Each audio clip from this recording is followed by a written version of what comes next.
Assalamualaikum warahmatullahi wabarakatuh. Salam dan bahagia. Di sini kelompok kami mempresentasikan mengenai sistem peredaran darah. Sebelumnya, perkenalkan anggota kelompok kami, yaitu saya sendiri, Cindy Ayu Pawestri dengan NIM terakhir 02, Apriani Rahayu Saputri dengan NIM terakhir 033, dan Aulia Latifah dengan NIM terakhir 039. Sistem peredaran darah. Sistem peredaran darah merupakan sirkulasi darah yang terdiri atas jantung, komponen darah, dan pembuluh darah yang berfungsi mengalirkan suplai oksigen dan nutrisi tubuh ke seluruh jaringan tubuh yang diperlukan untuk metabolisme tubuh. Jantung. Darah dapat mengalir ke seluruh tubuh karena di dalam tubuh kita terdapat organ yang berperan sebagai pompa darah, yaitu disebut dengan jantung. Jantung terdiri dari 4 ruang, yaitu serambi kiri atau atrium kiri dan serambi kanan atau atrium kanan, serta bilik kiri atau ventrikel kiri dan bilik kanan atau ventrikel kanan.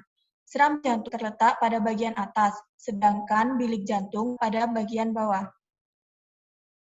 Darah dari seluruh tubuh akan masuk pertama kali ke serambi kanan, sehingga dalam serambi kanan banyak mengandung. Dari serambi kanan, darah akan melewati katup tricuspidalis menuju bilik kanan. Katup ini berfungsi agar darah tidak dapat kembali. Darah yang ada di dalam bilik kanan dipompa oleh bilik kanan melewati arteri pulmonalis menuju paru-paru agar CO2 dalam darah lepas dan terjadi pengikatan oksigen.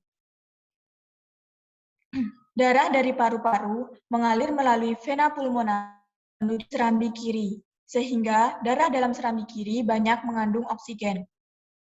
Darah dari serambi kiri turun melalui katup bicuspidalis menuju bilik kiri, dan bilik kiri akan memompa darah ke seluruh melalui pembuluh aorta.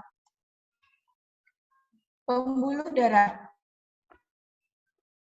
Pembuluh darah dapat dibedakan menjadi 3, yaitu pembuluh darah nadi atau arteri, pembuluh darah balik atau vena, dan pembuluh darah kapiler. Dinding arteri dan vena terdiri dari 3 lapisan, yaitu 1. Tunika interna atau tunika intima. Lapisan bagian dalam yang terdiri dari epitel squamosa sederhana atau endotelium yang terletak di atas membran basal dan lapisan tipis jaringan ikat. Kedua, tunika media, lapisannya paling tebal, terdiri dari otot polos, kolagen, dan jaringan elastis.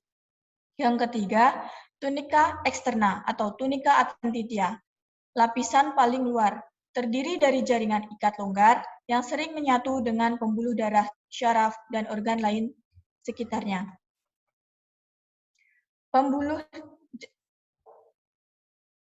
Jenis pembuluh darah. Arteri merupakan pembuluh darah yang mengalirkan darah keluar dari jantung dan berisi darah yang mengandung oksigen kecuali pembuluh arteri pulmonalis.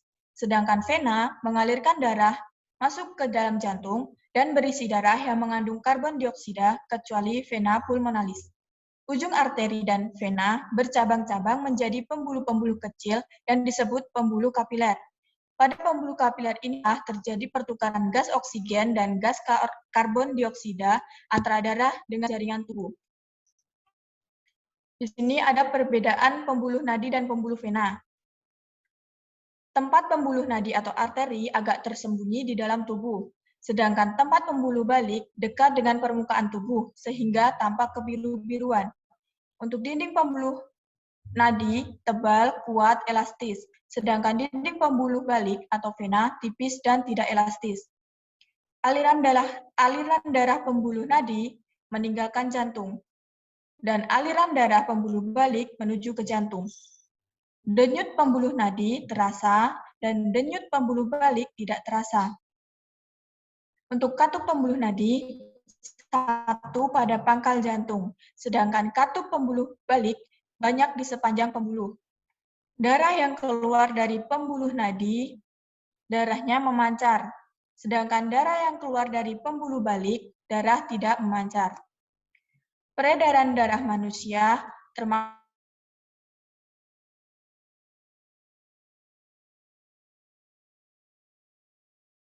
2 kali, sehingga disebut peredaran darah.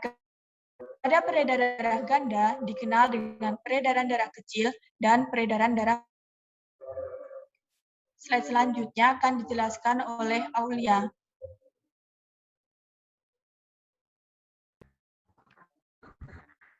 Peredaran darah kecil merupakan peredaran darah yang dimulai dari jantung atau bilik kanan menuju ke paru-paru, kemudian kembali lagi ke jantung atau serambi kiri.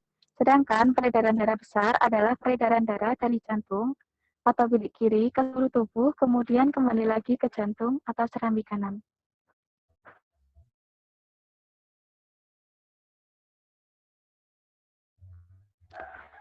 Darah pada tubuh manusia berfungsi untuk mengangkut nutrisi, oksigen, hormon, dan senyawa kimia lain ke seluruh sel-sel tubuh, serta mengangkut karbon dioksida dan sisa metabolisme untuk dikeluarkan dari tubuh. Darah juga berfungsi untuk menjaga tubuh kita dari serangan penyakit. Darah merupakan jaringan ikat yang berwujud cair dan tersusun atas dua ekstraseluler yang mengandung zat-zat terlarut dan elemen seluler yang terdiri dari sel-sel darah.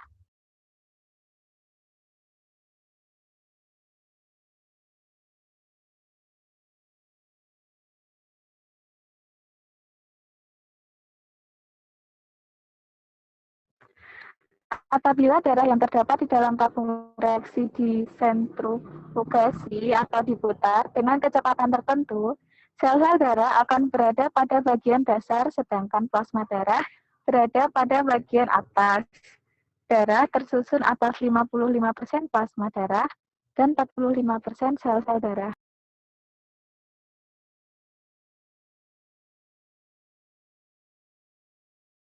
Plasma darah. Plasma darah sebagian besar tersusun atas air, mengandung protein seperti albumin, mempertahankan tekanan osmotik, globulin yang berfungsi dalam transportasi dan kekebalan, fibrinogen yang terlibat dalam pembekuan darah, hormon dan enzim yang terlibat dalam regulasi. Plasma darah juga mengandung ion, nutrisi, produk-produk limbah, dan gas eritrosit.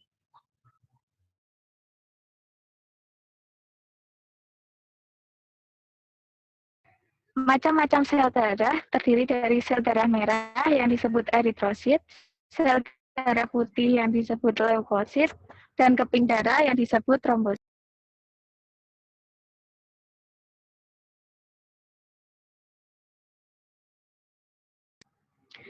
Sel darah merah. Sel darah merah berbentuk bulat pipih dengan bagian tengahnya cekung atau bikonkav, tidak memiliki inti sel. Warna merah pada sel darah merah disebabkan adanya hemoglobin atau Hb dalam sel darah merah. Hemoglobin merupakan suatu protein yang mengandung unsur besi. Sel darah merah paling banyak terdapat dalam darah. 1 mm kubik kurang lebih sekitar 1 tetes darah terdiri atas 4-5 juta sel darah merah. Umur mereka hancur oleh makrofag di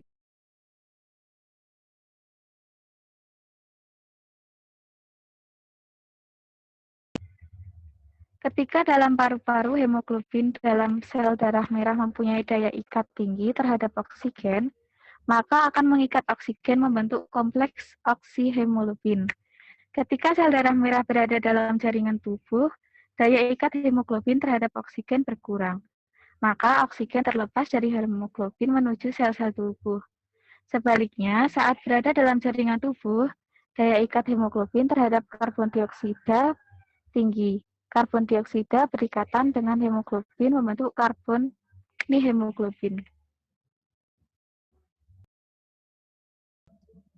Sel darah putih.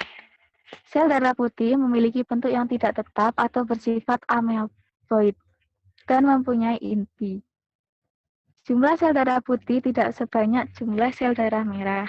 Setiap 1 mm kubik darah mengandung sekitar 8.000 sel darah putih. Fungsi utama sel darah putih adalah melawan kuman atau bibit penyakit di dalam tubuh. Apabila di dalam terjadi peningkatan jumlah leukosit, maka kemungkinan tertibaknya butir-butir kasar atau granula dalam sitoplasma leukosit, granulosit, yang terdiri atas eosinofil, basofil, dan neutrofil, dan agranulosit yang terdiri atas hemofil dan monosit. Selanjutnya akan dijelaskan oleh Mbak Apri.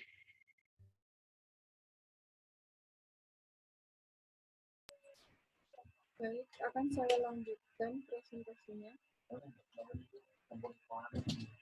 Jenis sel darah putih yang termasuk golongan granulosit yaitu eosinofil. Karakteristik mengandung granula berwarna merah, berfungsi pada reaksi alergi terutama infeksi cacing. Yang kedua, basofil, mengandung granula berwarna putih, berwarna biru, berfungsi pada reaksi alergi. Yang ketiga yaitu neutrofil, disebut juga sel-sel PMN atau polimorfonuklear, berfungsi sebagai fagosit atau menyerang patogen. Yang termasuk golongan agranulosit yaitu limfosit, terdiri atas dua jenis yaitu sel T dan sel B. Keduanya berfungsi untuk imunitas dan kekebalan tubuh. Yang kedua, monosit. Karakteristik leukosit yang berukuran paling besar berfungsi mencerna sel-sel yang mati atau rusak dan memberikan perlawanan imunologis atau kekebalan.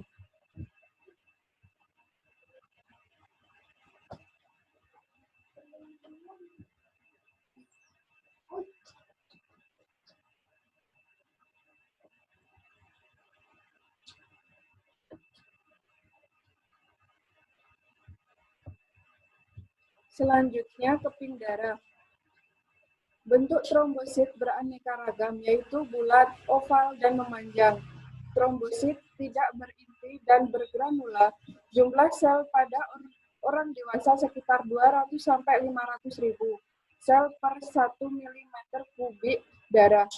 Umur dari keping darah cukup singkat, yaitu 5-9 hari. Keping darah sangat berhubungan dengan proses mengeringnya luka sehingga ada yang menyebut keping darah dengan sel darah pembeku.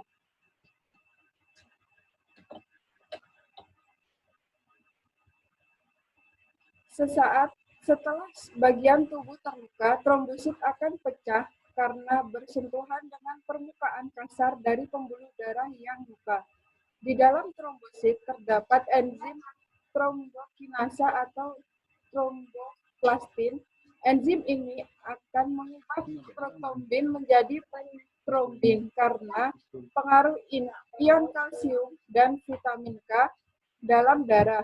Trombin akan mengubah fibrinogen atau protein darah menjadi benang-benang fibrin. Benang-benang fibrin ini akan menjaring sel-sel darah sehingga luka tertutup dan darah tidak menetes lagi.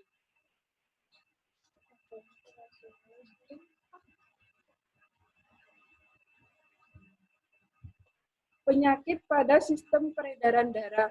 Yang pertama, otot jantung yang lemah merupakan kelainan sejak lahir karena otot jantung yang lemah. Penderita ini mudah pingsan. Yang kedua, jantung bocor karena adanya celah antara serambi kanan dan serambi kiri. Penderita ini tidak dapat melakukan aktivitas berat atau mudah sesak nafas. Yang ketiga, serangan jantung atau kondisi yang menyebabkan jantung tidak berfungsi sama sekali. Yang keempat, aterosklerosis, akumulasi lemak kolesterol pada dinding pembuluh darah. Yang kelima, stroke, pecahnya pembuluh darah di otak sehingga otak kekurangan oksigen yang dapat menyebabkan kelumpuhan dan kematian. Kelainan pada eritrosit. Yang pertama, polisitemia adalah gangguan yang ditandai oleh jumlah eritrosit terlalu berlebihan atau banyak, disebabkan oleh cacat produksi sel induk, penurunan volume plasma akibat dehidrasi, atau pengaruh ketinggian, sehingga dapat menyebabkan hipertensi atau tekanan darah tinggi. Yang kedua, anemia. Jumlah eritrosit sedikit dan atau sel-sel eritrosit tidak memiliki cukup hemoglobin.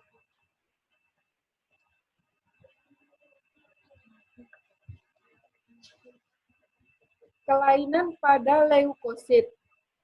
Yang pertama, leukemia, yang berarti darah putih, mengacu kepada sekelompok kanker yang melibatkan proliferasi leukosit yang tidak terkendali. Sebagian besar leukosit ini abnormal atau belum matang. Yang kedua, infeksi limfosit oleh virus Epstein-Barr atau EBV adalah penyebab infeksi mononukleosis, dinamakan demikian karena sifat limfosit yang monokuler. Gejala nukleosis infeksiosa adalah demam, sakit tenggorokan, dan kelenjar getah bening.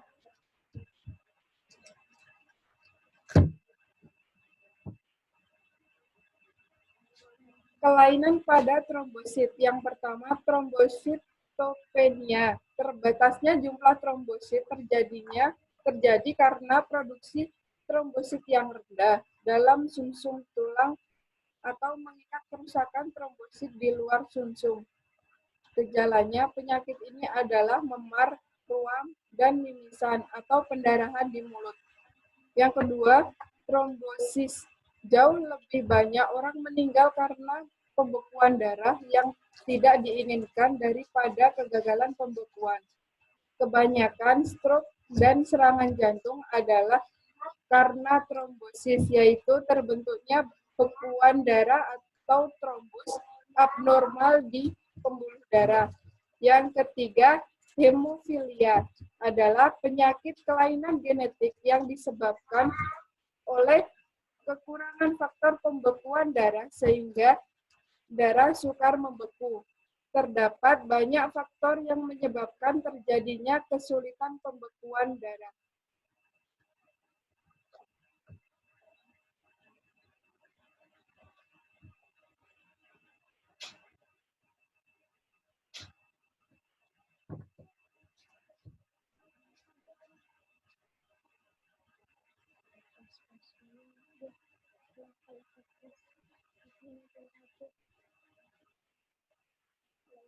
Sekian presentasi dari kelompok kami. Apabila ada salah, kami mohon maaf. Wassalamualaikum warahmatullahi wabarakatuh. Salam.